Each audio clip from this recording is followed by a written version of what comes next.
a women's tournament to get to the match at All In.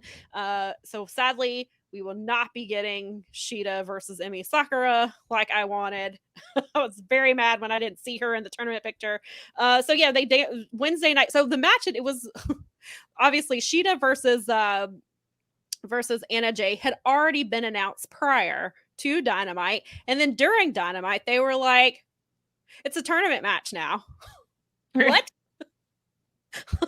Yeah. What tournament? There's a tournament? Yeah, what do you mean? And because Tony Storm gets a rematch, she gets a bye, doesn't have to defend her spot. There were some complaints about why is Shida, she's the champion, why doesn't she have a bye? Well, because the match was already announced. So it was the winner of that match gets in, because they just decided to make this tournament. Seems very last minute. It seems very reactionary to we have to get a women's match on that card somehow, Sam. I mean, we gave you two. I mean, there's the very obvious rematch of just Shida versus Tony. We gave you Shida versus Emmy. So then we're gonna do a random 4-way.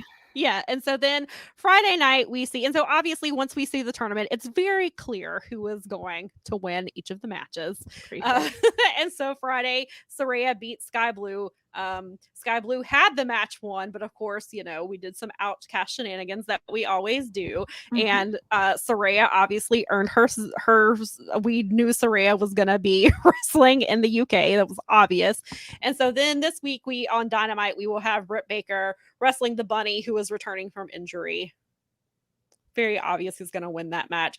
So we have this random tournament where they've kind of just once again thrown it together with the women. It seems very reactionary to everything that's happened prior, even to the Lufisto stuff. It just seems like it's because there were articles that have been written about there's somebody from Body Slam, Astrid, wrote a really great article around the same time we started having the first conversation about the women's division, and she was talking about some stuff that it got like a lot of traction and things like that. So and then there was obviously the sign of, book the women's division better.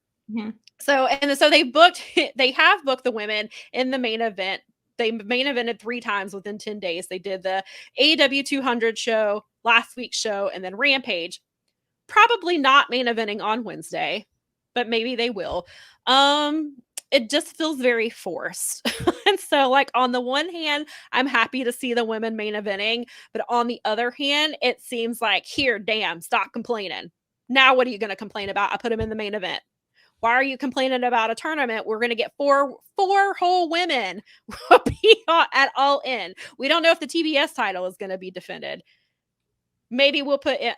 I'm hoping at the very least Emmy makes it onto 0 Hour. I was like, do a 4-person match. Do an 8-person match on 0 Hour and put her on there. I mean, that's what they do anyway. And if you're going to focus on a lot of the originals, then Emmy has been there since day one, and so you could put her there. But yeah, so what are your thoughts and opinions on how they've been booking the women the last couple of weeks? I'm a little worried because some of the main events have been down, and I know that we are not talking about ratings or anything like that, right. But unfortunately it does play into it a little, because people will start to be like, see, the ratings suck, so they shouldn't be in the bid. Right. Oh, it's already started. I've already and seen it's like, well, okay, but this is like the same argument, and we were going around where like the snake eating itself is. The idea is that if you don't build the people up, then there's not going to be any interest in it. So It's like, you can't just smack a women's main event on your show and expect people to be excited about it necessarily. I mean, it's great that they're main eventing, but like, what's the story did you build up? You didn't. You just slapped them into the main event because you were sick and tired of. You're doing what basically every corporation does when they're accused of misogyny, which is to put a bunch of girls into things, move a bunch of girls around, set the girls up for failure, and when the girls fail, say, see, no one wants to see girls. Right. I mean, it's like, no. It's not how it works. But that's happened in comics. That's happened in sports. That's happened in everything. It's like, we're going to give you the worst time slot in the world, and we're going to, And I'm not saying like there does need to be some onus on the talent to get over, but you can't get over if you're not on the TV to get over. So Right. I don't know what. Right. And there was something, Jim Valley made a comment that I don't necessarily agree with, because he was talking about how because obviously Tony Storm is doing this kind of 50s actress character, which is really entertaining. But he was like, you have to maximize your minutes. But that's a WWE mindset. WWE got people in the mindset that women are only given 3 minutes. So it's up to them to maximize it, which is not fair. I mean, I get what he's saying to a point. You do want to maximize your minutes, but you're given, like we've talked about, and I know Jack Perry is an example we have used. Jack Perry gets all this TV time to work out this new character, to get promo, to learn how to cut a promo correctly. And sometimes it hits and sometimes it doesn't. Darby struggled a little bit on the microphone as well.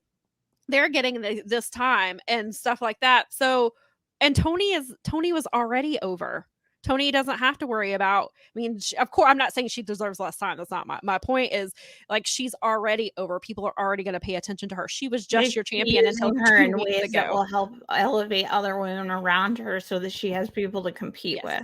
Exactly. Which was another conversation we've talked about with the 4 horsewomen. They were always on this level, and then all the other women underneath them were never at, like, Asuka was not for a while. I know booking has changed somewhat, like Bianca finally pushed through that, but it took a very long time for somebody to get even close to being on their level, because it was, and you can't, of course you can't, and I'm not saying that these women would be 4 horsewoman level women, but you have to give them the opportunity to excel, and you weren't doing that for a long time. And so it's kind of the same thing. You've got to get Tony and Jamie are 2 of the very best women that AEW has. So you have to give these other women the opportunity to, try to, and of course they're not going to necessarily be or surpass Jamie and things like that.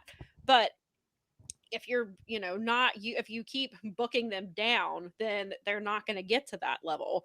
And so, but then, so on the other hand, like, so we see all this, but then the TBS title has they actually have a real story happening. Like, they've got, finally, you see, so like on Collision, we see it's been building the last couple of weeks. So obviously Chris Statlander is the champion. She had a really great match. Yeah, her and Willow are having a feud, and there's all kinds of stuff going on. Well, it was actually her and Mercedes Martinez are feuding, and they had a really, really great match. Not last night, but the week before. And then that led to, and then afterwards, Mercedes was beating her up. That led to Willow coming to save Chris Statlander. Diamante came down. They all got involved. Last night they had a tag team. Night. Yes. Yeah, last night they had the tag team match. That was Chris and Willow versus Diamante and Mercedes. Okay, yes, I was watching that last night. Yeah, really great stuff that they're doing there, and they're starting to build some stuff. Then next week, I believe it's is next week Willow versus Diamante? I believe. Yes. I believe is the match. I don't think it's Willow versus Mercedes. I think it's Diamante. They're pushing other women. They're pushing Diamante, who has been an ROH some, and obviously Mercedes was the ROH champion before Athena, and had been out for some time with an injury. So it's nice to see, like, so they actually seem to be having a story happening. I don't want to get too excited, because the last time I did that was when they did the Outcast stuff at the beginning, and then that ended up falling apart. So I don't want to get my hopes up, but I do want to acknowledge that there seems to be some things. And it felt like at first when Shida won, it felt like maybe they were kind of resetting things a little bit. Maybe not so much on Dynamite. I mean, I know they're probably also trying to let the story finish up with, I don't know that I can't tell. I don't know that they'll disband the Outcast once All Out is over, because obviously they're not going to, even with All In, All Out is a week later, so they can still do some stuff there. So it's like, I don't know if they're going to continue that, even though it's kind of dead, but maybe they have the Outcast kind of refocus and figure out, maybe they get them away from Britt and Willow and Sky Blue a little bit, and maybe introduce some other women. I can't really tell where they're going with that yet. And I really hope that at All In, I hope that Shida is not a transitional champion. I don't think that she is, but some people think the reason they had Tony drop the belt to Shida was so that Saraya would not have to beat Toni for the belt. I don't think Saraya is ready to be champion. I know she's been champion before, but Saraya is not on TV very often. She has been having some health issues that have kept her off TV. It's an ongoing issues that she's having. And I know that you could do the MJF thing where you just wrestle when you can. When you feel like MJF, it. And MJF is an attraction. He wrestles when he feels like it. That got old real quick. So Saraya, I hope that's not the route that they're going. I don't want to see Saraya as champion for various reasons. But I really I don't want them to screw Shida. Like you can't screw her. Her last title reign was already screwed by the pandemic. Like you can't give her the title for a month and be like, okay, we did your redo. Now it's Saraya's turn.